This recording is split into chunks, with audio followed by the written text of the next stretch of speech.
talking about the advanced functions and modeling indicators. We're preparing for our North Carolina final exam, and so we're going to go over some things to help you guys get prepared for this exam. So starting out with standard 2.03. And we have this example here. It says the table below represents the amount of bacteria over a given period of time. And as you can see, the table shows our time is represented by the X variable, and that is in minutes. Then the Y variable is represented by the number of bacteria. And so part A says write a power regression equation, Y equals A times X to the B power, for the growth of the bacteria.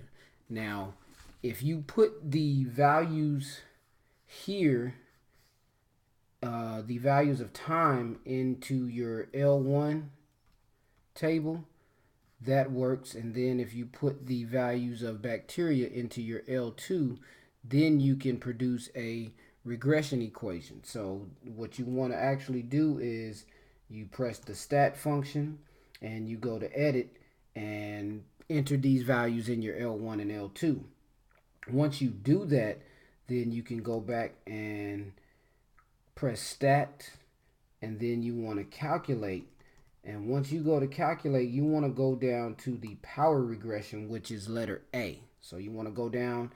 It actually says PWR, and then it says REG. So that's a power regression. So once we get a power regression for part A, what we can do is it's going to give us these values. It's going to tell us that Y is equal A times X to the B power first, and then it's going to tell us our values of A, B, and whatnot. So here what we have is A is equal to 3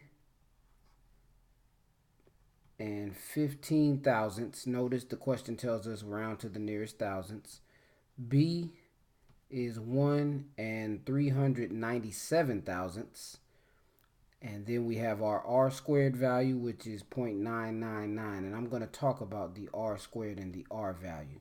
Now, R squared and R, this represents our correlation coefficient. So this tells us how well these values fit the regression equation that we come up with.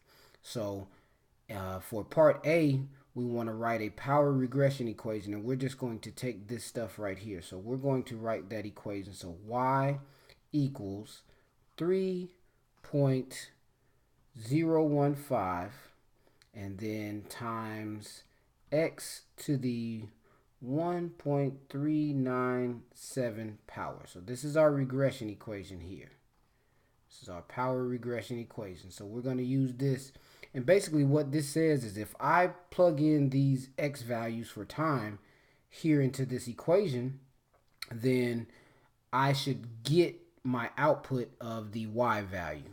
Okay, so this is our power regression here. Now going on to part B, it says in your regression equation describe what A represent and how does B indicate the end behavior. So in this case, A is going to basically represent our initial value. Okay, so A represents our initial value of the bacteria. So notice after 1 minute, as you can see, you have 3 bacteria, but basically, if you round this off to 3.0, it represents the same thing. So that's going to be our initial value. When we talk about B and how it represents the end behavior, basically it just tells us that our value is growing. It's always going to grow. As X grows, then we have that exponent on there. So as X increases, as long as we take that increasing number to an exponent, it's going to continue to grow. Okay, so for part B, we basically have A represents the initial, I'll say, amount of bacteria, or the initial number of bacteria. Okay, so that's what A represents, our initial number of bacteria. And B, let's put a period here. B shows that the bacteria will keep increasing. Okay, so we'll continue to increase. Okay, with time, because X represents time. Okay, now going on to part C, it says predict the amount of bacteria at 15 minutes and at 28 minutes. So if we want to, let's use a different color. So for C, if we want to predict the amount of bacteria at 15 minutes, all we're going to do is take 3 and 15 thousandths, and we're going to multiply that by 15 to the 1 and 397 thousandths power. Okay, and you can pretty much put that in a calculator, and when you put that in your calculator, you're basically going to get, let's see, 132.5. So this is approximately 133 bacteria. So you'll have 133 bacteria after 15 minutes. And notice the value after 13 minutes, you'll have 108. After 17 minutes, you'll have 158. So that 133 fits in between those two values. So it's a good value. When we look at 28 minutes, we'll do the same thing, but instead we're going to have 28 as our X value.